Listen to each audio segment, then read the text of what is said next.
I'm going to start us right now. We're just going to go with it.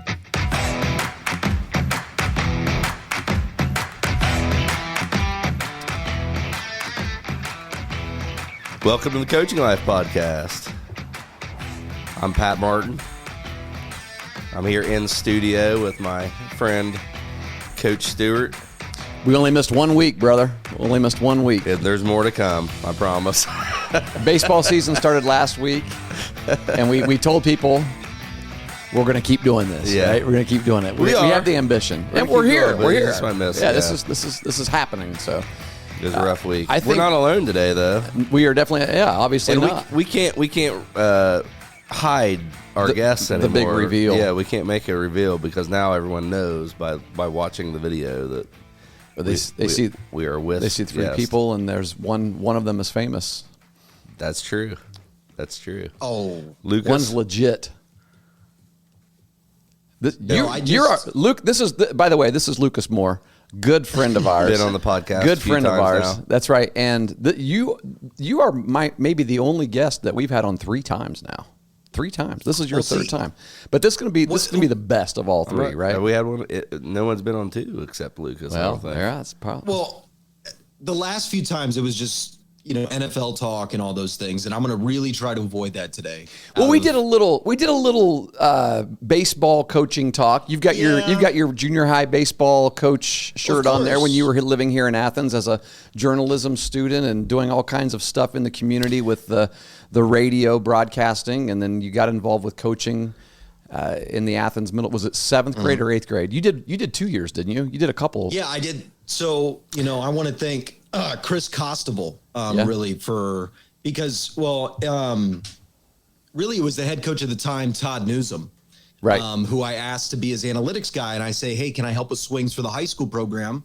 Because there weren't a lot of broadcasts for WATH for Athens, and I'd followed the football team. We tried play-by-play.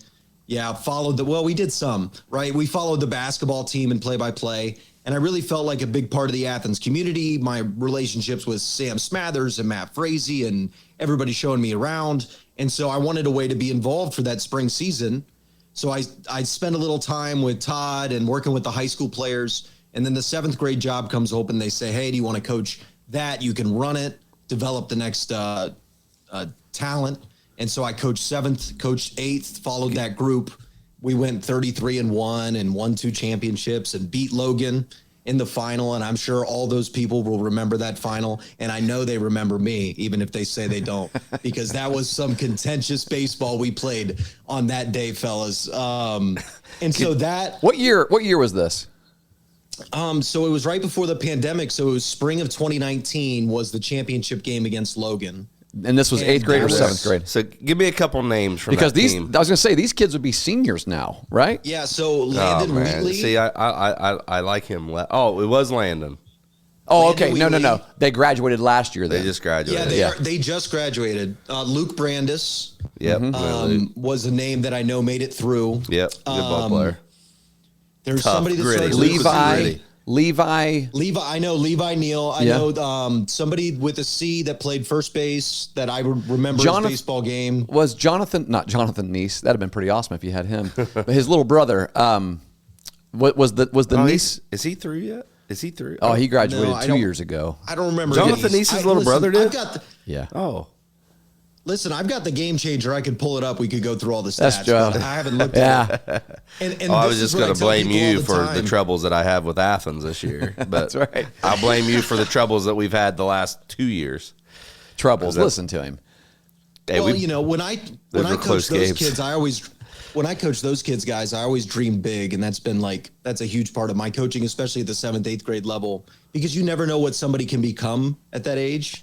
So, lay whatever biggest dream you want in front of them. Mm-hmm. And I always told those guys, I said, imagine what if guys grow and be talented enough to win a state championship? Like, I know that's really unrealistic. No, you know what? Why not? Why, though? Why wouldn't you set that as a goal? Absolutely. Yeah, where you develop a state champion is in 7th, 8th grade. All right. I'll go even earlier than that, Lukas. Because I'll tell you this, so my son Brock, who's now 25 years old, 24, just turned 24. I lose track. I don't even know how old I am. But But when he was 11, we played that his age group played in our first what you would consider to be a travel baseball tournament, okay? Because everything was rec ball, all-star league up to that point. And we told them, we're like, hey, listen, there's another level of baseball that you kids haven't played yet. Because they were winning. They were either finishing first or second in everything in their 7-year-old, 8-year-old, 9-year-old, 10-year-old. And so we're like, okay, we need to get these kids up to Columbus, Cleveland area and play some different things. Yeah. And so Cincinnati especially, great baseball in Cincinnati. So anyway. Springfield too. Hey, don't count us out. That's close enough. That's right, Dayton area. That's right. So we go up to Columbus in April. It's like an early preseason tournament, Kings of Swing, something like that, at Berliner Park. And we meet up against this team called, they were a premier team, all those different, you had select, elite, premier, and they were good. It was an open tournament. These kids were flat out studs. One of our kids found out real quick, Brendan Sano, big lefty, right, he lasered one to right field. Kid comes in on one hop and throws him out at first base. And we learned, that doesn't happen in the Sandlot League, right? And so, this team, this is the first time these kids have been beaten by 15 or more runs, and they were beaten. I mean, afterwards. And so I talked to the opposing coach afterwards, and he said, "Look, we haven't actually lost a game in 3 years. These kids, they've won the Cabo World Series, they've won the Nations World Series, the USSSA World Series." He said, "We're legit." I'm like, "Oh, thanks for telling me that." And he said, "You guys are going to be fine." We actually met up with that team again in tournament play. That was pool play. We met up with them in tournament play, and we put 3 on them in the first 3 innings and held them. And he got onto his team, and they turned into a semi-pro team after that, and put up about 20. But we told our kids, here's what and this is the point I'm making. We told our kids at that age, we asked them, how many of you want to be, successful in high school, right? You're almost in high school. You're getting ready to enter junior high. You guys love the game of baseball. Do you want to win a state championship? They're like, yeah. Okay. These are the kids you got to beat. This is what it takes right here, because these kids are in Ohio. Right? I don't know what schools are going to be playing for, but this is the level that you've got to play if your hopes are to win a state championship. And I'll remember, you mentioned Chris Costoval, when we won the district championship game at Bob Wren Stadium in 2016, Chris came up, gave me a big hug, and I'll never forget what he said. I got chills going down my spine. I'll never forget what he said. He goes, "This is what we were talking about when these kids were 11." And that's that you have to go back that far. And you have to have that bar. You have to have that standard. I mean, what else are you going to do? What else are you going to strive to be? Why would you strive to be anything but the best? Well, of course, and as somebody that has coached a lot in the 7th and 8th grade level specifically, I just was coaching in Chicago. I did freshman high school this year at a Chicago private high school, and I've done AAU for 7th and 8th grade. I've coached 8th grade school teams for baseball. Now we're about to start our baseball season. I'm doing 6th, 7th, and 8th grade, running 2 teams, doing the whole program. So I've dealt with so many. Yeah. Well, so it's a lot of things, and it's a lot of fun, but it's a lot of things at the same time. It's a nice thing about being in the big city is because we have less facilities, there's less practice time, which means I can do more, but it's also like less into each more. I really wish I would dedicate to one program and have all that, of course, that dream to do it. But at this level, this is what we're trying to do, develop athletes across the board.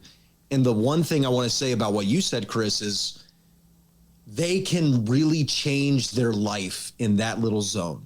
So I wasn't that hardworking in 7th and 8th grade with athletics. And I think that has played out into my life now. Like, I've got to go to the gym today. It's going to kill me. I know I have to do it. I do it, but I really do it to stay good at pickup basketball. Nothing else. Like, if I tore my ACL, I couldn't imagine doing rehab. Like, the idea of, I never formulated that proper work ethic to be an elite athlete, because it's something different. It's something that you don't even know what it takes until you're doing what it takes. Yep. Mm-hmm. And they can formulate those habits in 7th and 8th grade. They really can. Yeah. If they groove themselves into athletics and the daily exercise and all those things that we all know go into being an elite athlete, they can achieve what we call talent maximization.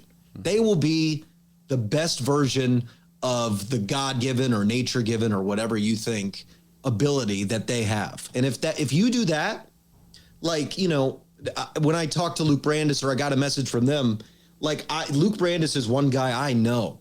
That kid maximized his talent. I mean, you saw from afar, you could see the way his body changed, the time he dedicated to it. Like, and that's the goal. Now, is Luke Brandis going to play Major League Baseball? No. But like, you maximized your talent. You can look back at an adult and not have a regret. Like I have a regret. He was successful. Like, I think a lot of coaches come from a place of, at least I came from it, because I feel like better coaching could have got me into a good groove. Yep. And so I always look at that and go, you know, I don't want somebody to miss an opportunity or feel like they didn't maximize the talent. I don't want them to be the dad sitting in the stands, you know, and go, well, I played till 15 and then, you know, this thing and that and da. Like, and it's all just excuses at the end. And, you know, I'm going to be getting ready to tell my kid that, like, oh, you know, I didn't strike out at all in for 400 at bats or whatever. It's like, well, okay, and no one can prove it wrong. Happened? Did you get a scholarship? What? No, I didn't work hard enough. Yeah. And it's good to pass that lesson on. And that's a great age for them to actually formulate those habits. Once they're in high school, once they're thinking about relationships and what college they're going to go to, you can kiss it goodbye. Yeah. They are who they are in terms of their daily habits. You can maybe plus it up 10%, but you won't get a brand new person from freshman year of high school to senior. I really don't think so. This is a good perspective. This is a good point to pause for a moment and actually tell our listening audience why you're on today. Okay, so last week or a couple days ago, actually, I got just a random text message from Lucas. I'll always love hearing from you, but I haven't heard from you in a while, right? I think the last time we chatted was maybe a year ago, and he comes on with passion, saying, you know, the last two times I was on the podcast, we just kind of, you know, bantered about professional sports and, you know, and a few coaching things, but he's like, I am deep into coaching right now. I am coaching, I'm coaching young people, and I'm seeing how coaching is so valuable, and been listening to some podcast clips and things like that. And so you're giving back, like you're now on the end. You're fully you've dove in, right? You're not a college student just doing some coaching on the side. He's dived into that coaching pool, and he's giving back fully, recognizing the value of pouring into people's lives. And so we came in here today with really no topic of conversation, but knowing that it was going to be really good because we have a passionate young coach on our podcast called the Coaching Life Podcast. Yep. And we're just going to kind of let him talk a lot. And so there you go. Well, that's easy for me, Chris. Well, we know that. Really easy. Yeah, we can take a break. And I want to thank you guys so much for this podcast in and of itself, because, you know, in times where I was deciding, what am I going to do? Like, am I going to broadcast all the time? Am I going to punt this coaching thing, or am I going to make broadcasting my essentially a hobby and make coaching my thing? And if the broadcasting comes back down the line, then great, it comes back down the line. I would listen back to the podcasts we did. And the stuff that I like the most is when we would touch upon coaching. And I would look back on, and maybe it's coincidence, because when we won that 8th grade championship, I sent a text message right away to a young blonde who had just met me, who is now my wife. Like, it was the best time of my life. There's a couple reasons why that moment in your life has significant impact, and that's the big one right there. And I felt fulfilled. I felt like, you know, and then I got the text messages from the parents of Luke Brandis and Landon Wheatley and everybody that was on that team for their senior night, and that it's got the boards and it says that, you know, and you understand the depth of your impact. Yep. And 4 years later. Yeah. And so, like, the best thing I ever did when I was a broadcaster in Southeast Ohio was I made a hype audio thing for Trimble for one of their state playoff games. And it was like, you can go listen to it, Trimble Tomcats, whatever. I'll send you a link to it later. Yeah. But it just touched upon their culture. Mm-hmm. And after the game, they told me they played it in the locker room. And guys were like, that helped us like get going. And they won that game. And what I realized, what I like about play-by-play, it's not the broadcasting. It's I enjoy being a part of a unit that's trying to go for something. And that's why I loved being the Athens Bulldog play-by-play guy, because I was rooting for Athens. Yeah. I hate going to a game and being a neutral. Right. And I promise you, if you hire me to be neutral, I will do my job. I will be a professional. I will be neutral on air. But in my head, I've picked a team, and I'm rooting for them. It's hard not to. I can't do, because you're a competitor. I can't do it any other way. And I'm really competitive. So the fulfillment from a competitive aspect and the ability to affect society, which I think has a lot of issues with it, which is a whole nother basket of things that I can talk about. But I was like, what can I do to fix the world in front of me while being fulfilled personally? And this is what's perfect for me. And that's why I've dove headfirst into seeing, if I can learn everything there is to learn about coaching the 3 sports that I coach now, which is soccer in the fall, basketball, and then baseball. And it's just like, what can I do? No, it sounds like to me one of the things that you find passion in is something that I believe, and I know Coach Stewart believes is a fundamental of coaching, and that is the ability and the desire to serve. You've already talked about a couple instances now where you've heard back from people about the effort that you put in to who they are and what they've become, and that means something to you. We're not even talking about X's and O's here. Yep, we're talking about who we are as people to other people, and that's important for a coach to grasp. And if you have that desire that you want to help people, that's what you are. You're a coach. You feel that role. And in the modern era, boys, I will catch you on the X's and O's. Right, I'm holding up my cell phone for the audio listeners.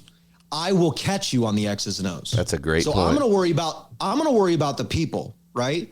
I'm going to nail the people. I'm going to have all 12 of my kids on a basketball team or 25 on my baseball team, believing in themselves, believing in the team, putting in 1,000% effort, and then I'll worry about the X's and O's, and I'll catch you on the phone. Because every sport in the modern era has been researched to a level that any layman can spend 20 minutes on a phone and learn about a 2-3 defense or a box and one. Or you can learn the X's and O's. So if you can get your people aligned and moving forward for the same goal, just go Google the X's and O's, and then you all learn it together and you adjust on the fly, and you'll get better over time. And that's really what I've learned is like, it's about the people. Like, it doesn't matter what your X's and O's are, especially in basketball. I got to get my guys back on defense. We got to have our hands out, and they've got to be, dying for breath and moving and sliding. Like, you've got to get that out of them. And it's about the people. It's about the people. Yep. And that's what Mike McDaniel is showing in the NFL. I think there's coaching examples all over the place.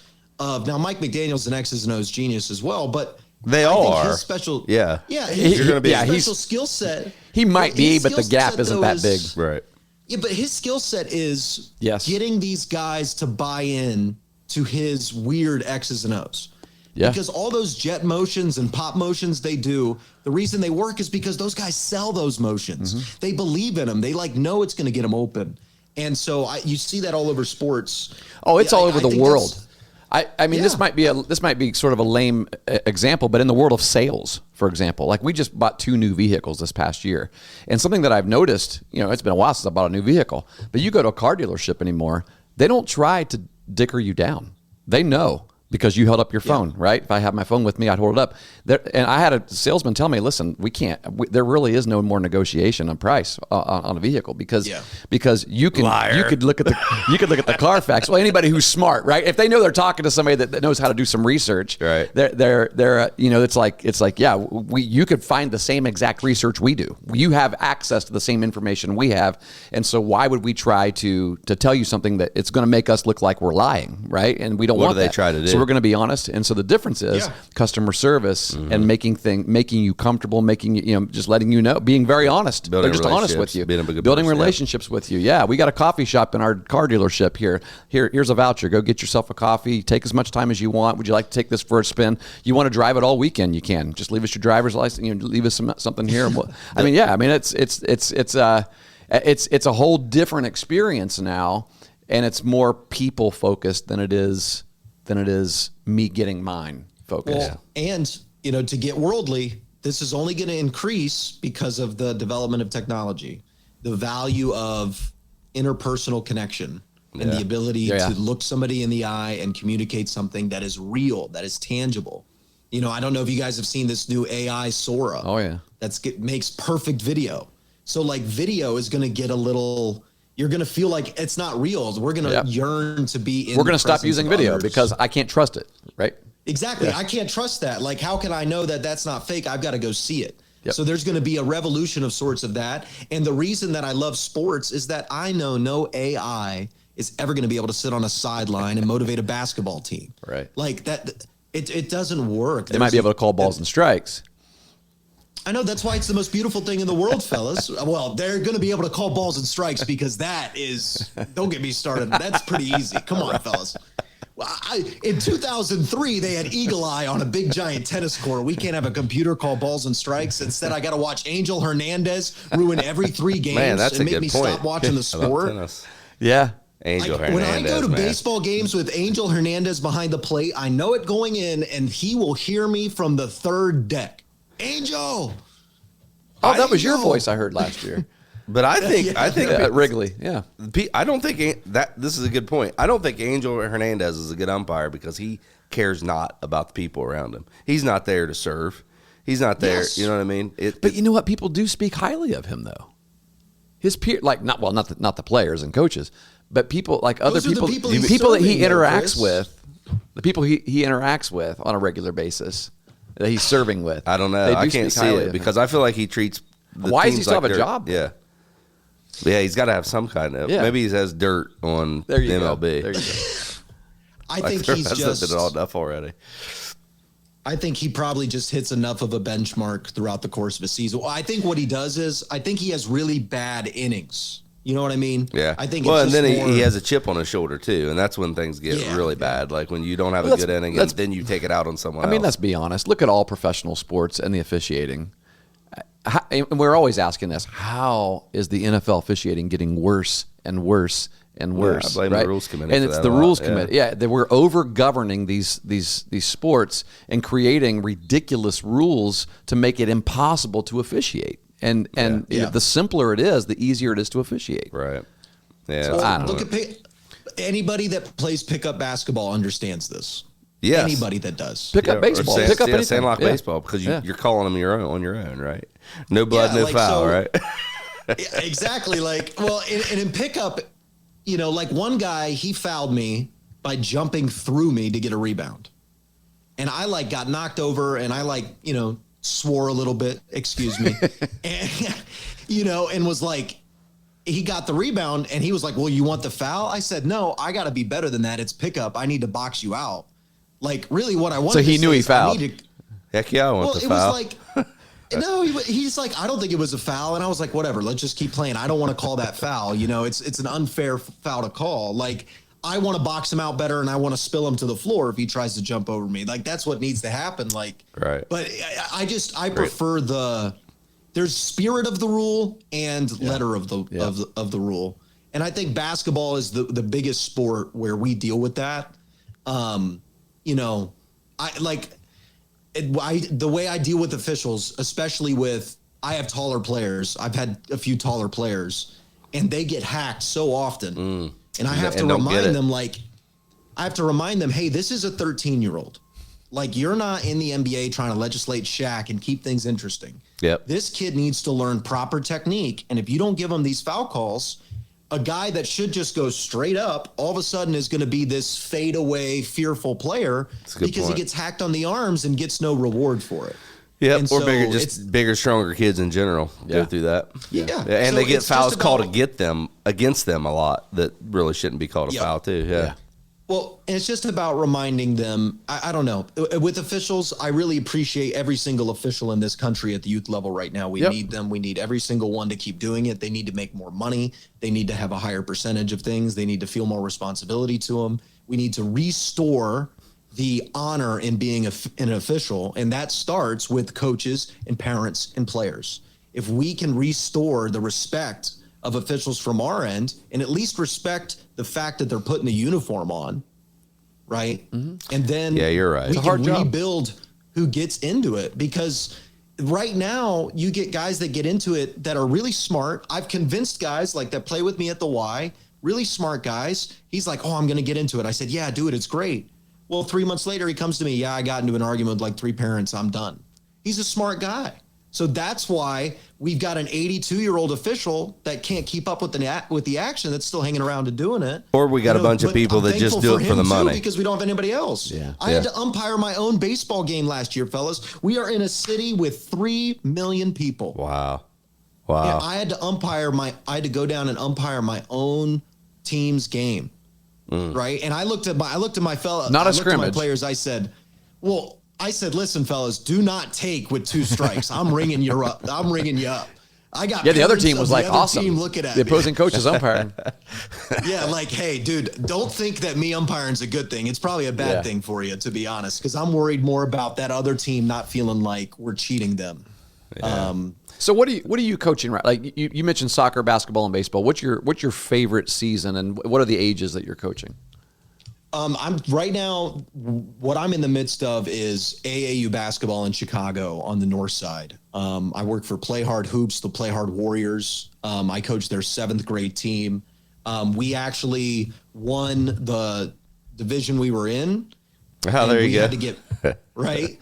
I asked for the trophy. They're like, well, normally coaches don't take them. I'm like, yeah, but I like it. Come on. It's my first one. I won't take it every time, but the first one we like to keep. There you go.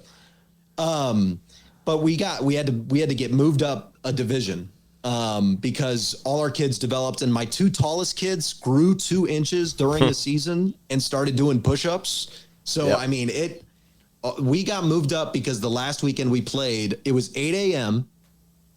8 a.m. These kids had to drive 45 minutes out of the city at 8 a.m. And so we get there, and I'm 3 cups of coffee deep, and I lose it on them. Like, let's wake up. I'm having them do slides at 7:50 before the game. And the other team is still rubbing their eyes when the game starts. It is 23-0 before the other team even takes a field goal attempt. Nice.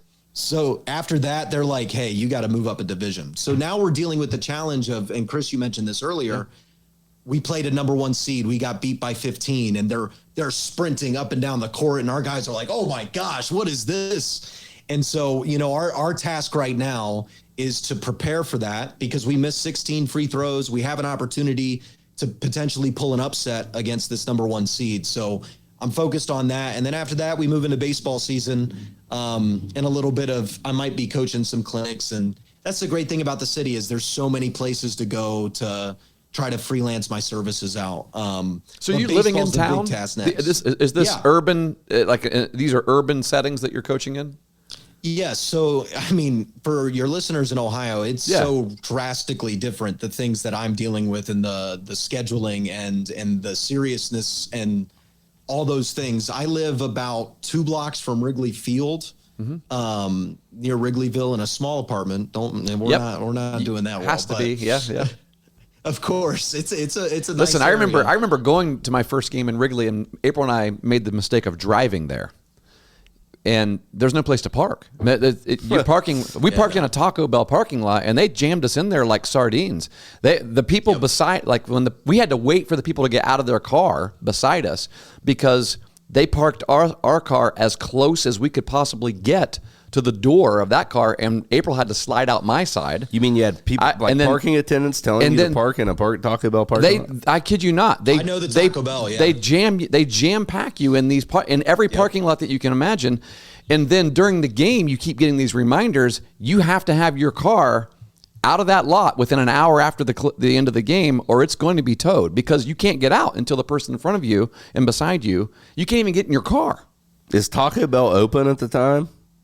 Yeah, Like, I don't. I mean, confused. people are walking there still, but Yeah. I mean, there's Also- all these businesses have. I mean, I don't know But what. I mean, this was. I'm talking 1998. You know, is when we went there to watch But McGuire and it's Sosa. still like so, that. yeah. If you want to come to a Cubs game and you want to drive, let me know. I can get you a guest parking pass because if you have a certain permit, you can park. We took the L the next time. Yeah, the L's smarter. Yeah. I think the L's a better experience anyway. I don't know why you want to Right. drive and deal with it. Well, we just drove know, everywhere. Yeah. Yeah, if Didn't have you any have the kids. special pass, it's like a 383 pass. You can park all over the north side in those zones, so it actually becomes easy. And then you can get guest pass for your friends and family, and it's not too bad. So where you're living, you're hearing the crowd noise. Yeah, at night, if it's 40,000 in there, I can go out on the back porch and I can hear the call on the radio and then hear That's the crowd awesome. roar. Awesome. That's pretty cool. And I can, you can see the lights from my back porch. So, and it just feeds into that sports environment. Back in porch. this city. They're not doing that bad, are You they? got a house down there? No, it's not a house. I mean, it's like a big 1 bedroom. If you saw our closet space, you would be less impressed. But the back porch is nice. So, Nice. it's. I think this is an amazing city that deals with such unique challenges that people couldn't even imagine at the youth sports level. Yeah. Talk Like, about those some because yeah. you mentioned it and we got off on a For- tangent. Well, I love our tangents, boys. That's why we have fun hanging out. For Play Hard Hoops, I'll give you an example. And this is an example of kind of our society at the moment. We had this, it was called the Windy City Fieldhouse. So it was in the middle of the north side, but it was, we had clients and players that lived on the south and west side that would be able to get to that at reasonable times. We had coaches. I remember Manny, who he's playing professional basketball in Australia. It was only a 30-minute drive for him. And then where we were practicing when we got moved, it was 55 minutes, 60 minutes, 65-minute drive to get up there to coach. And so we're losing a professional player as a coach because he's got to drive for 65 minutes. And the reason that we weren't allowed to have that field house anymore is because it was sold and the city didn't do anything with it, even though thousands of kids played basketball there. It was a huge facility. It was sold to Disney for their Disney exposition, the 100 years. And it's a temporary tourist attraction that I had to go see, like, what's all the hubbub. And it was, it's really cool, but it's going to be there for 3 months. And now that facility is going to be torn down and the lot's going to be sold. And now these kids don't have a place to play basketball on the north side. So now you have to rent from schools, or you have to go to a fitness center that has a basketball court, or pray that the weather gets good enough to go out on the outside courts. It's a tragedy. And this is the wealthy part of this city. And I can't even imagine the things that have to be dealt with in some of the bad parts of this city that are really struggling. And so the lack of resources combined with the lack of space makes some of those desperate situations even worse. And it makes it hard for youth to find an outlet to play sports. And often kids, when you live in a big city like that, you don't see it as I got to get out. You see it as I just got to get up the street. Mm-hmm. So there's a different attitude for sports for a lot of these kids. And there's so much competition. Like, you can't develop into somebody that plays in high school because you really worked hard. At some of these high schools, you're just lost in the shuffle. So those are a lot of the challenges that we deal with. Kids don't have space to practice at home. It's like, hey, go work out, but what am I going to do? Like, I got to run around the block. Like, so you have all those unique challenges. And I think that I really appreciate my development as an athlete in a rural area of having so much space, even though we had half the money. Less money, more space leads to better athletics. At the end of the day, because it's really about the space and the facilities. So I think that that's something that people should be thankful for. If you have a full baseball field connected to the school that you can walk to, and a student athletics center with a weight room, these are things that, people that live in this big city that some people say they strive to go to, like, even the richest people in this city would kill for that, to have that. That's interesting. Just connected to their school.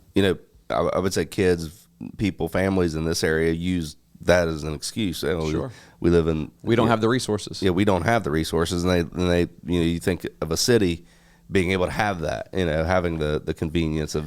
They may have them, But in various places. It doesn't mean they're available to you. Yeah, sure, to all these teams and coaches and players. Yeah, but what Lucas is saying here is we actually have an advantage, being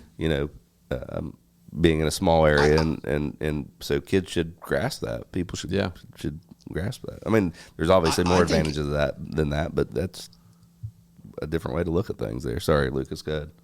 Well, no, enjoy that high school culture of it mattering in Southeast Ohio. That should be cherished. I mean, it's not something, even in, I was doing in Northwest Indiana now, high school basketball in Indiana. Yeah, they care about that. But a lot of those sports, there is a special culture, especially in the Southeast part of the state.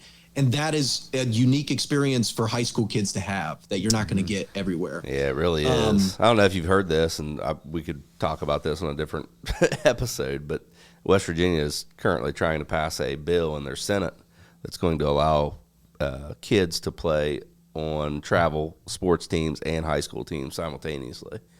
And I worry in the about, same season, same sport season. In the same season. Yeah.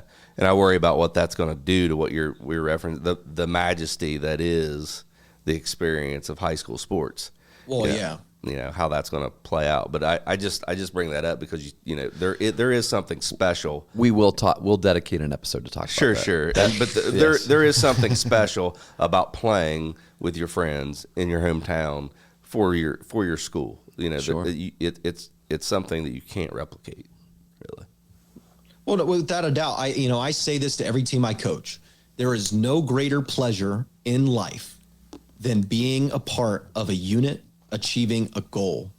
And all of us dedicating that time and effort and, thoughts at night to that goal.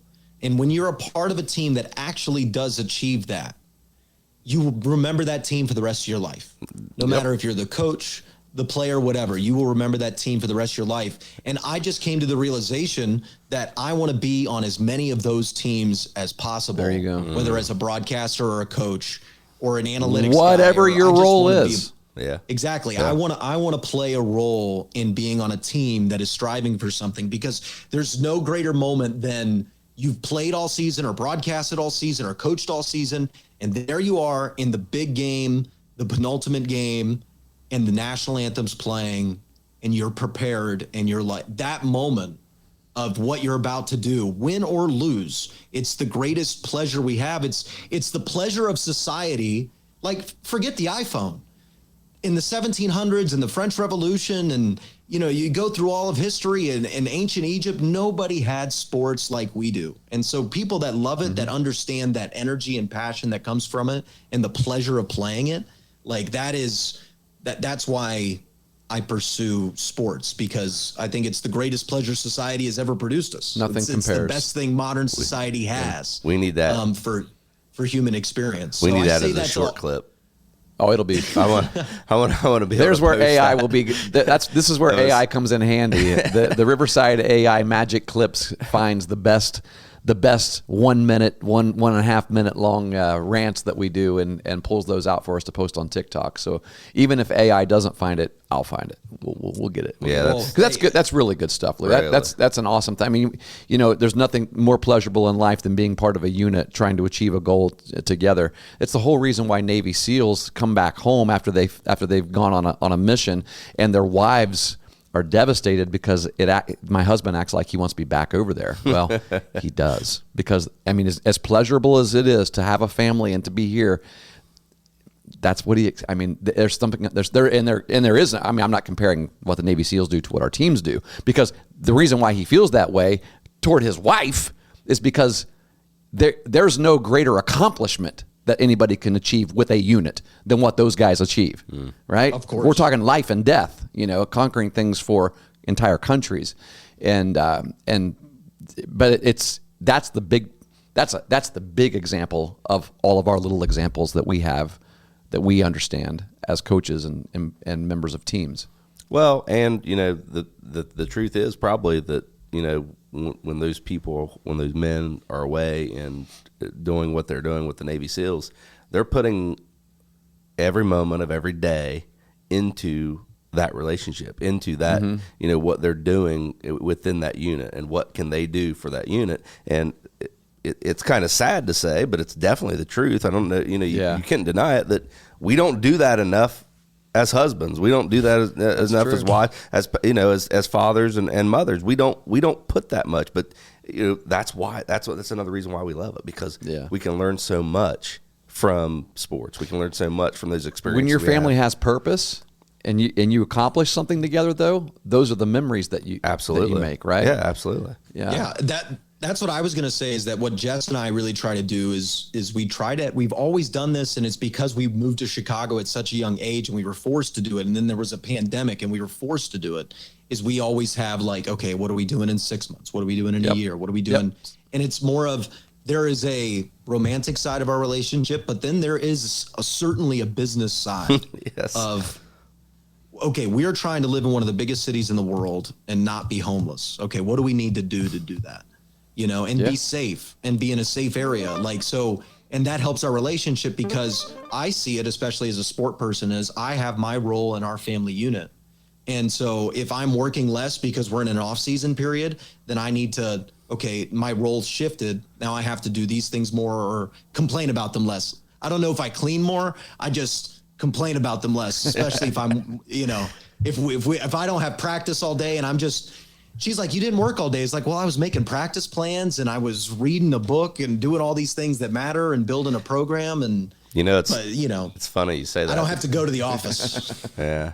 Like I came home last night, upset about some things that took place in practice. And, Chastity called me out on it. She's like, what's wrong with you? And I'm like, I don't know. You brought it home. Oh yeah, things didn't go well at practice, and she's like, "Oh, okay.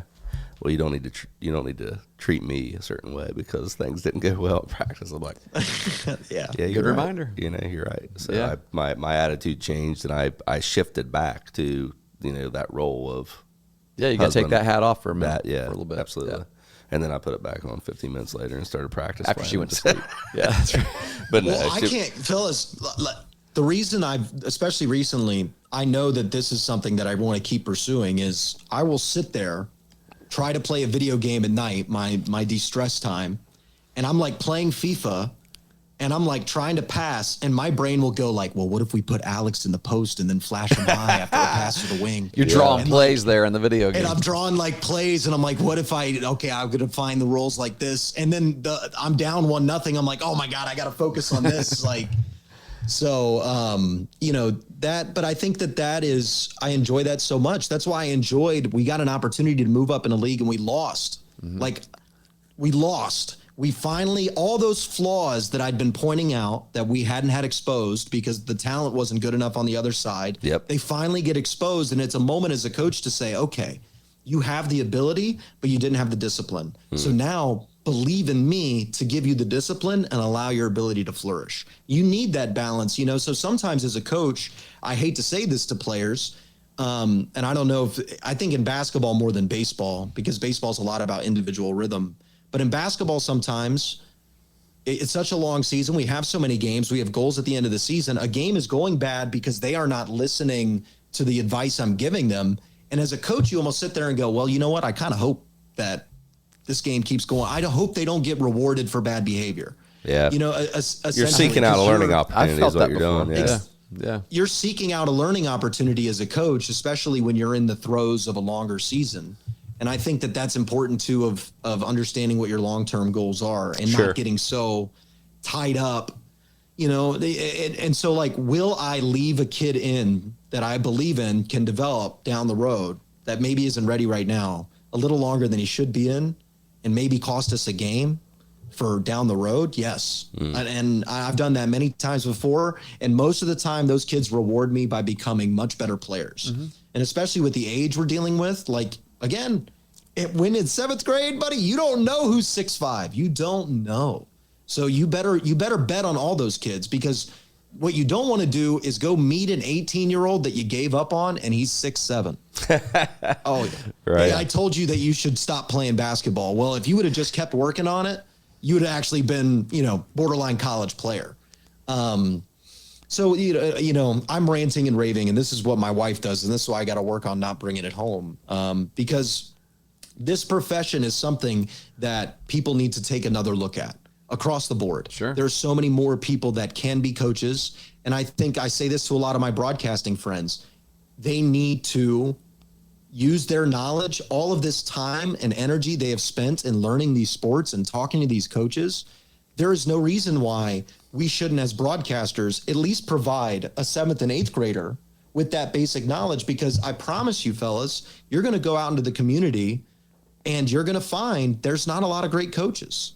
And so if you have the ability to communicate a message and to train somebody and make them a little bit better and then just care about it, which a lot of the broadcasting friends I know do, and a lot of the people I know that love sports have that, then you should get into coaching, because it is the only way for those of us that really love sports to immediately impact society in front of you. It's the only way you can do it tomorrow. And so I really encourage everybody, whenever they ask me, well, I got an opportunity to coach like a 7th grade team, do it. Like, seriously, if you can talk, you should do it. If you can't talk to kids, if you can't talk, then I don't know, maybe don't do it. But if you can talk, you know, sports, I think this is the most fulfilling profession you can get into. All these guys that are currently in my podcasting class who work for Hardwood Heroes and the Gridiron Glory guys, I'm going to make them listen to episode 165. Is that what we're at? 165. This episode today, right? So they can latch onto those words. That's good stuff. They're so powerful that I would say it's true. If you can't talk, if you can't communicate, you struggle with that, you better get better at that, or it doesn't matter how much you know about a sport. You might want to give it up. Yeah. Because you're not going to be successful. Yeah. You'll get better at broadcasting because you're forced to distill down what you want to say. Absolutely. Yeah. And so I found that in my limited broadcasting that I still do, that I'm getting significantly better every time I do it. And the joke I always make, as somebody that has a journalism degree that wanted to be a broadcaster, I said, I actually have a better chance of being a national broadcaster by being a failed coach. Right? So if I just climb the ranks and then fail massively, that gets proven every year in the NFL, right? Yeah. Yeah. Like I just got to get one D1 job, go 2-26, and then do one tape demo. And they're like, put him on. We'll say he was coach. Like, so I always make that joke too of like, those industries are always connected. And Gino Auriemma always said this: give me somebody that communicate and I'll teach them the basketball. Just give me somebody that can communicate a message and believes in a message. I had a coach offer me a coaching position one time, and I said, I'm not really sure I'm ready to coach high school baseball. And he said, it doesn't really matter what you know about baseball. I'm just looking for good people to put in my program. It wasn't Coach Stewart, because he's never offered me a job. Never offered him a chance to coach with me. Yeah. It was one of those coaches. But it's good stuff, and I cling to that too, because I've been questioned in the same way. Like, why'd you get him as a coach? And a lot of times when you're a high school baseball coach, you're looking for anyone that you can count on. But that's what it comes down to. Sometimes the answer is because he's a good man. Exactly. That puts you at the front of the line now. Yeah, it does. If you're a good man, there you go. Yeah. You know, Lucas, you're doing limited broadcasting. You're coaching AAU basketball. I'm sure that's not a full-time gig. I mean, we all know it's full-time, but it's not paying the bills. What's paying for your apartment? What are you doing? Well, my wife. There you go, buddy. She's married well. She's a wedding coordinator, and she does really well. That's what my daughter wants to do. Really? Yeah. Yeah. So Kaylee would love to do that. If she ever has an interns, let me know. Well, if you want to get married in the Chicago area, look at the Crystal Ballroom in Evanston. My wife manages that and runs the whole kitchen staff. Yeah, she's got a lot of people that work under her, so she does a lot of that. But I coach as much as I can. The nice thing about Chicago is there's a lot of clientele for private lessons. Yeah. So I have an ability to freelance there. I still technically am employed at a country club that still gives me a gym membership, even though I work like 5 hours a month or something like that. But I can sometimes I go down there and do things, and then sometimes I substitute teach. So it's really just about how good for you. It's what is my sports schedule like, and then what all freelance stuff can I fill around it, and then Jess is providing the Eddie Steady money. Yeah. So, but hey, there's some months, fellas, I catch her. You better keep some that. Months. You better keep that place clean then. Well, I'll say this, and I believed it when you moved from the area, and I believe it now, that I just think you need to get in front of the right person, because I think you are an amazing broadcast talent. Yeah. Yeah. Well, and I just, to be honest, I don't know, this is maybe too deep for a Coaching Life podcast. What are you saying? I hated worrying about, like, this podcast. Like, I've been looking at my hair. I hate worrying about all the stuff that goes into being a great broadcaster. I came to I don't like editing video. There's all these things that I don't enjoy. What I enjoy the most is play-by-play. That's what I enjoy. And I enjoy doing podcast appearances because there's, I can just shoot it. And the only way that you could do play-by-play as a full-time job is you have to somehow, how do you get into it? Really? Marty Brenneman, 60 years, right? And then he brings along, somebody with him who used to play, and now that guy continues. There's just, it's tough. Man, when I met Jess, I just don't want to be selfish. It's very bad for me. It's good for me and bad for me at the same time. It unlocks something in me where, I feel great. I guess I play sports better, but it's also just, it's not a good headspace for me. And it leads to these spirals, and it's much healthier for me to serve, as Pat, you were mentioning. And so I started saying, okay, I always want to be coaching something. Well, then I coach, and then people go, hey, I love the way you coach. I want you to coach more. And so then you get that feedback loop of positivity. You feel fulfilled. You feel like you can accomplish things at it. And then you keep doing that, and I focus on that. And I would take, anybody listening, I would take a broadcasting job, play-by-play, if it's the right situation for me and my family, 1,000%. I love play-by-play. I absolutely love doing it. But I realize that if I'm going to be the best version of the play-by-play broadcaster, I need to be the best version of myself first. My goodness. Short clip again. Because if I ever do become a big-time play-by-play broadcaster, which was my dream when I was a kid, whenever that happens, the man I am is the man I will be. There will be no, I know that. And I've seen this with people that become any sort of famous at any age. That's who you are. That's you locked in. So you better be real comfortable with who you are. It's pretty hard to hide it in those roles. As we see with so many famous broadcasters, what's the divorce rate on these guys? 2.5, 3.5 divorces? Oh, really? Yeah. So and there's so many broadcasters and people I've talked to that have pursued that profession. It has become like acting. Yeah. It has the same mental health consequences as acting, but everybody treats it like it's sports because it's in sports. So they're like, oh no, it's objective. It's not objective at all. Some of the best play-by-play guys in the country are doing small colleges and have locked in there, but they just don't get the right sound in front of the right producer. Man, I would prefer those guys to some of the people that we listen to. No, exactly. And it's like, am I going to sell my soul to do that? No, I'm not. I'm going to become the best version of me. And if I get the opportunity, great, I'll be ready for it. And so that's kind of the perspective I've taken. And if I'm going to coach, I need to dive all the way into it. And I'm working to get more coaching certifications and just kind of have all that lined up to just see what happens over the next 10, 20 years. That's kind of the broad-based plan. Well, I can tell you this. My Sunday afternoons right now are spent watching ESPN Plus baseball, right? College baseball. And the play-by-play. There's a lot of opportunities out there. Oh well, to take somebody's job. I would love to listen to. Well, some of them are good. Some of those are good, but man, some of them are. Well, you got to remember, they don't have a clue. They don't even know the game. And a lot of these are students. I get it. A lot of the ESPN Plus.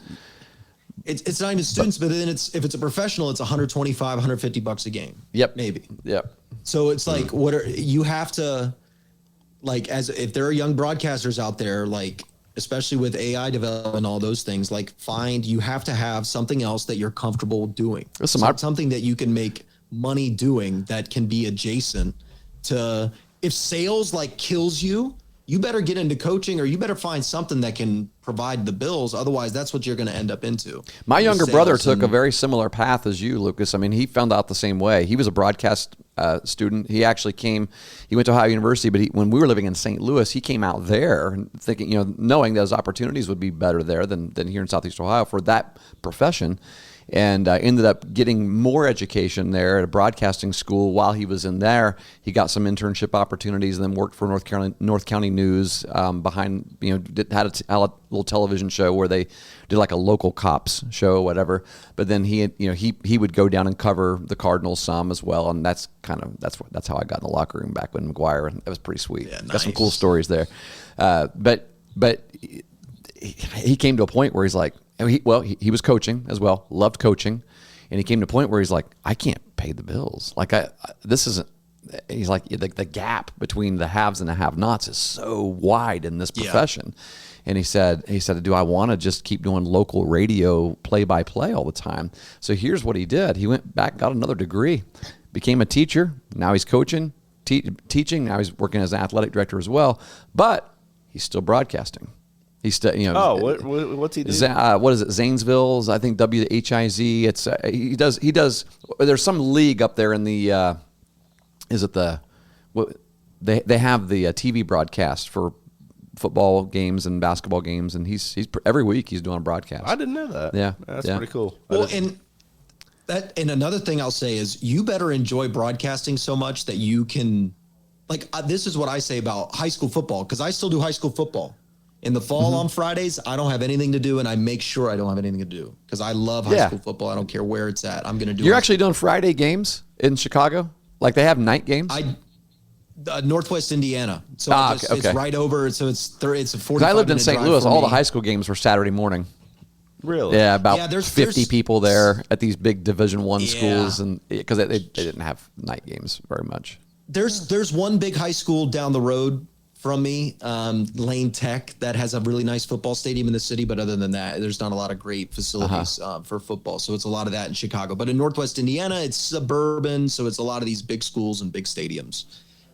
So go over there and always do Friday night football. Yeah. I am comfortable being a 65-year-old doing Friday night high school football because I just enjoy doing very well respected high school football, and I will be well respected and I will enjoy it. And if you're comfortable with that, you can be happy, because guess what? You need to be happy.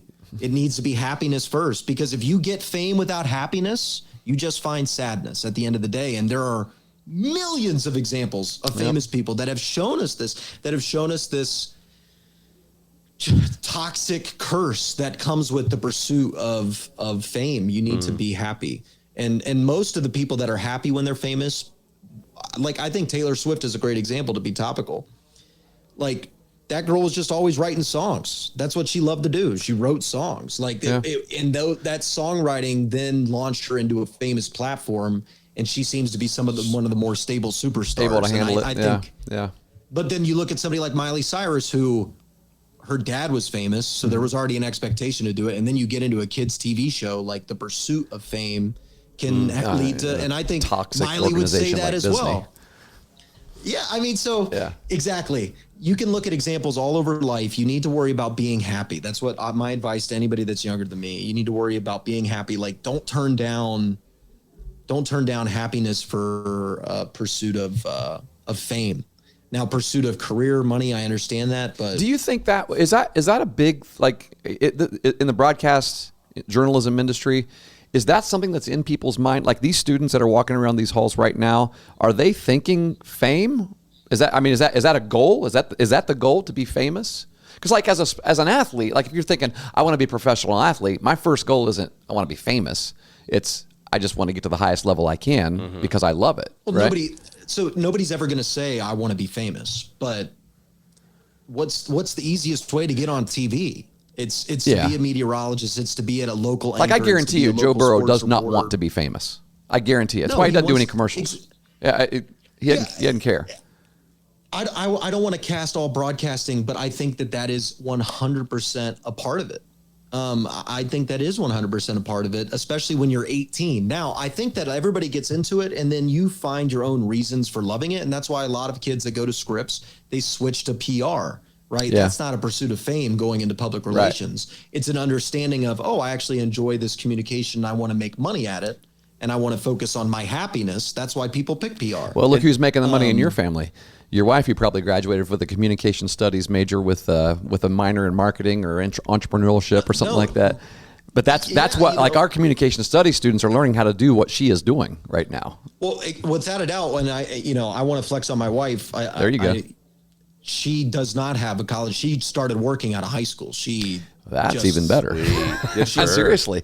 Yeah. I mean, I think that's a great plug for that, especially for a lot of our listeners. That's going to be there. Yes, that is going to be a very popular path in the next we make our living from a university campus, but you and I both know this isn't for everybody. Right, for sure.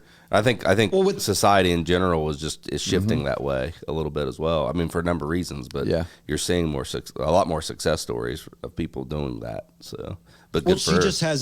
She has an unending work ethic. She's extremely loyal. And we've also pivoted at the right times and not been, I don't know if I'll take credit for this, but I said, hey, loyalty's great, but at the end of the day, we've got to take care of us. So you can't turn down an opportunity out of loyalty. She was doing the same kind of thing in a different town, a different city? Well, no. So she was a banker in Southeast Ohio when I met her. She was a bank teller. She's a Southeast Ohio girl? Yes, from Hillsboro. Oh, okay. Yeah, so we spent our first weekends together in Athens. So, which I find really fantastic because it's another reason for me to love that place forever. But she was working at K Jewelers 60 hours a week, became a certified diamondologist, became the key holder because she earned the manager's trust. And then that got her a job as a bank teller where she nailed that job. And then we moved to the city and she got plenty of job offers. And then she sold destination weddings. But then the pandemic made that industry destination weddings. Destination weddings and sports are two industries. Great for a pandemic. So then she started selling wedding dresses and managing a wedding dress shop. And then that gets her into running a wedding venue. So it's just constant work ethic. Yeah. And, she's a harder, more dedicated worker than me, unless it's about a team. Like that's the only thing that can get me on up her level all the time. We're talking about intangibles there, which, we've been talking about the whole time. Are the things that make you successful. It's not necessarily your knowledge, but who you are and the effort that you put in and things of that nature. So it makes sense to me. Well, I mean, one of her promotions came because of trust, work ethic, trust, right? Yeah, right. Yeah. Yeah, and it's just about showing up, believing in yourself, having confidence, being a good person. I think that's what probably drives her best is that she's genuinely is a good person. So, and people sense that it's just eminent. You can feel it off somebody that they mean you no harm. They're confident. They are going to do their job to the best of their ability. You can sense that off people. And if you have that trait and you're not willing to be confident about it, then that's one of the saddest things to me, because now you're failing yourself because you're capable of it. But you're refusing to believe in yourself first. If you don't believe in yourself, then nobody else is going to believe in you. Why would they? I had to call a huge AAU program and go, yeah, I got cut from my high school basketball team 3 times and was a broadcaster, but I know I can come in there and coach for you guys. And I had to say, I know I can do this because I can communicate and I know the game. And they let me come in and let me coach. But if I could have easily been like, no, you can't do this. You can't do this. And not even made the phone call. So I think that's the biggest piece of advice she taught me is being confident in yourself can gain you a significant amount. Push that imposter syndrome back a little bit when you need to. Yeah. Hey, what do you see? It doesn't help anybody. Right. True. All right. What do you see as one of the biggest weaknesses of junior high baseball players in your area? Oh, is that the baseball level you're going to be coaching? Yeah, junior high. So 6th, 7th, and 8th grade. I'd say I've only seen good catchers in our program. So, and even that we've had to develop. So I think because of the limited practice field and some of the limited opportunities, I think the art of catching has gone away. I also think catching there's less, and I think there's less effective coaching there. And I think catching is one of those things that you really need somebody that knows the position, or at least knows how to maybe teach the position. Like, I don't even think I'm great with catchers, and yet I'm still further along than a lot of the guys teaching catchers. So that's one of the big problems. Another huge problem is pop flies. So think about what you guys experience in high school when you start taking those kids outside for the first time. That's what it's like all year for us.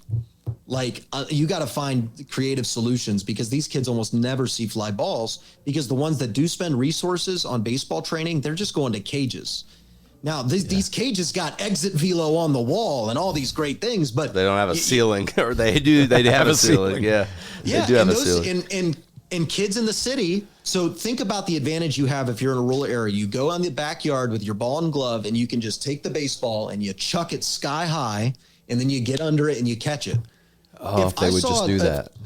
If I saw a teenager out here doing that on my street, I would lose it. Be like, what are you doing? You're going to drop a baseball through my window. There's cars lined up everywhere. Like, so I think that baseball really suffers from the broad skill development in the city because of the restriction of space. I remember when I took my family for a stroll through the South Bronx, which was a mistake. Actually, it wasn't a planned thing, which is a story for another day.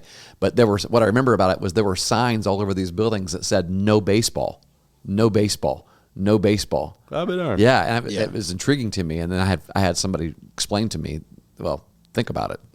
You play baseball, you're going to break windows. I mean, and it happens. And so they put signs up everywhere. Well, I think rural Ohio has a better record of producing major leaguers than inner city Chicago. I really do believe that. I'd have to check the numbers. Not a lot. Well, and the Dominican Republic. If you think about it, the Dominicans kind of like down that level. I mean, have you seen some of those videos of those kids training in the Dominican? See a guy slingshotting bottle caps the other day, and a kid hitting them. Well, some of the pitchers, right? They're just finding some space and they just want to play baseball. Yeah, and they love it. And another disadvantage of the city is there is so much to do. Yeah, like any other hobby you have, you can not only explore it, you can explore it in a way that 99% of people around the country wouldn't be able to, because you pick it. You want to go do music? Okay, there's a great opera house. There's great orchestras throughout the city. There's several hundred music schools around every block and corner. So there's options for you to do other things. So the dedication to skill development, especially in a sport like baseball, which is repetition, space, strength, like the advantage of being in a rural area for baseball to me is significant, because it's a sport that you don't need, you just need space. The more space you have, the better baseball training you can get, because you can do long toss. You can hit distance off a tee, which is, I think, great for kids. Like from 5 to 10, I'd love for a kid to get it on a tee and try to hit that thing 200 feet. You want them to feel good. I like it, Lucas. I like it. And teach of hitting with power through a stationary baseball, and watching the distance go. And I think that's something that's really helpful for kids at a young age. And none of the kids get that in this city. Like, the only time you get to see a ball come off the bat and go into the gap is like when you're playing games. Because the school I'm dealing with, which the school I work with, tuition is $40,000 a year. It's one of the most resourced schools in the world. They do not have a baseball field that they own. Yeah, where are you preparing these kids? Where are you practicing? Inside the gym, and then all the time, regardless of weather. And then there's a soccer field that there is, because of the size of the school and the limited space, there's normally field hockey practice going on. And then like maybe little kids leaving that you have to worry about baseballs flying. So there's no baseball line, so I got to walk the diamond. Yeah, I've got to walk the diamond out and try to set up a scenario that's game-like. Throw down some pizza boxes. And to get on a field, we have to rent it from the city ahead of time to get on a field practice. The field is never raked. There is no mound. There is no mound maintenance. There is the grass. You just have to hope that you timed up with the city's mowing schedule. And you don't have the means to, as a coach, like I got to credit Caleb Moon. When I coached with with Moondog. That dude went down there. He said, this field is BS. And that he went down there every day and fixed it. Good like for him. He had an opportunity. He could go and fix it. Those are the kinds of coaches that you need. Yeah. I can't take a lawnmower down to Lincoln Park and start mowing the grass. Like the Chicago PD is going to be like, yo, no, this is not, this is not how we do things here. So it's more about like what we focus on is situational awareness. So we talk through the game a lot and we hit a lot. And I think, and we do a lot of short ground ball stuff. So like quick hops and flips, just so I want to be whatever fundamentals we can get great at, let's get great at that. And then we'll deal with the problems when they come and try to fix them as they come. You know what I'm not going to do today, Pat? What's that? I'm not going to complain that it has rained this morning and we cannot get on our infield because we're still going to be able to take fly balls in our outfield. Yeah. And Lucas can't take fly balls in his outfield. And I'm not going to complain that I already scheduled. You can hit a cutoff with distance. Oh, we can do a lot of things in that space. Yeah, I mean, space is a blessing, right? Just having space. Yeah, it is. That's good stuff. It's good perspective, and because it's like I've already complained to Coach today that I was looking at the weather forecast and I've already scheduled practice today for 5:15 to 7:15 inside because I felt like there was no way we were going to get outside, and I didn't want to take the risk because if we start outside and aren't able to finish, it's got there's things you can do, you can adjust, but there's things you can't do as well, and these are things I want to do right now. But you make me feel better about the situation. There you go. So I appreciate the conviction. I'm not in season yet, and I will be complaining just as much as you guys complain whenever the season starts. Like I'm being very like, these are facilities, but we'll make it work, blah blah blah. But I tell you, the minute we're a weekend and you get moved around and you get changed because of certain schedules, and you get half areas and trying to get kids where they need to go with the facilities we deal with, it's a real challenge, and I will be complaining in my head and to my wife the whole time. Like, and that's a great. I mean, that you just made a great point there. You're complaining here, right? If there's one piece of advice I could give, I can tell you this. I remember going through a drastic change in my approach when it came to complaining, basically, when it came to this kind of thing. And it had to do with the busing issue at Athens, which I say at Athens, but it's every everywhere. school. It's every school, right? Yeah, there's no way around it. And so our problem was we, for some reason, could not get our team on a bus to get to a baseball game with any reasonable amount of time. So sometimes you get off the bus, you'd have to 15 minutes to warm up, right? Yeah, and so then the people, you get there, the opponents are upset, the umpires are upset, like, we got to get this thing rolling. We're like, but we're not going to get our kids hurt. We got to get, and there were times when our varsity baseball team would be waiting on our own bus to pick us up at the high school, and the opponent's JV team would be pulling into the high school to play our JV team at home, and we still haven't even left yet, okay? And you know what I did during, this was, the 2015-16, I sat out there and I stewed about it. Chris Hewitt and I would be, and the kids knew it. They heard me, right? They heard me. And I will never forget when I was never more angry than I was when we were going to River Valley one night long. River Valley, all right? It was Brock's junior year, good group, and we went to the regional championship game that year, okay? We got beat by River Valley at River Valley because and you guys know, like, that should never happen, right? I mean, River Valley had, I don't, listen. We could talk about that one day, but back then, it should never happen, okay? Back then. Now, they have improved significantly. They've had some great athletes come through there, but it can always happen. But in my mind, that should have never happened.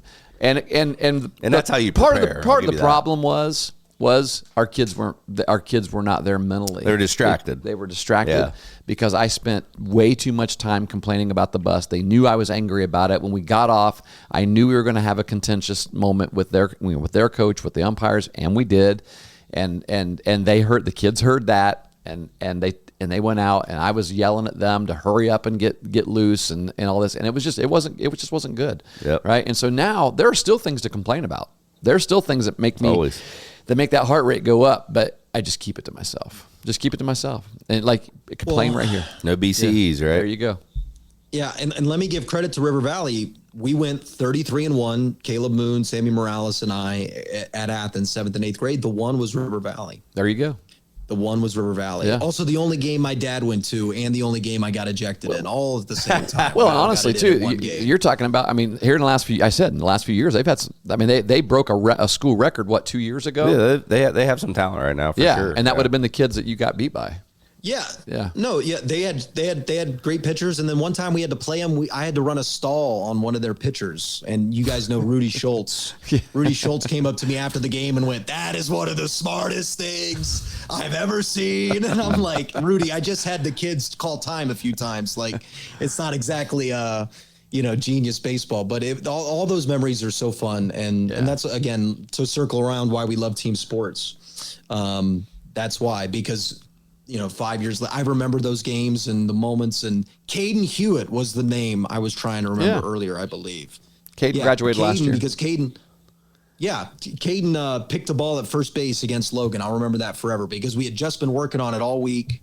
I'm like doing, okay, you extend the stride and then make a little horseshoe with your glove, and that's about where you reach. And if it's further than that, you want to come back and then judge the baseball. And it was the winning out at first, and we shorted it, and I'm like, no, please. And Caden sat back on it, nailed it right in the glove, just like we taught. And you win the championship 6-5, 5-1 comeback against Logan. That was special and a demonstration of the work that all those guys did. And I wanted to make sure that I remembered his name. Yeah. It's difficult to remember names. I don't know if you guys deal with that. I do. Yep, I do. Not on my ball players. Pat doesn't deal with it because he calls them all coach. I do call a lot of people coach that I guarantee they think I'm not a coach, but they are. All right, there you go. They just don't realize it. There you go. They just don't realize it. Yeah, shoot. Well, Lucas, really good having you here, man. Maybe we can do this again at the end of the season. Get some perspective out of you, and you can get some out of us of what we went through. But have you fully transitioned out of basketball and you're getting ready to go into baseball now? Yeah, we've got our final tournament in basketball, and then we're into baseball. How does that hit you? Because I from my perspective, basketball, I did the same thing. I coached 7th grade basketball this year, and I think this is my last year of coaching any other sport beside baseball. It's a lot of work. Well, hey, maybe just basketball. It's a long season. I tell my kids this. I'm very honest. I go, hey, baseball, I'm very comfortable and it's easy. Basketball is always a challenge. It's always new things, new problems. It's a chaotic sport. Baseball's my zone, though. Moving infielders, that's easy, man. I love doing that all day. So I feel the same way sometimes, Pat. I can't wait for baseball. Absolutely. Great word to end on there. There you go. It's here. It is. It's been awesome visiting with you again, man. Thanks, Lucas. Keep doing what you're doing, brother. Appreciate you. Yeah, really, thank you for having me on and getting to rant. That's always my favorite thing.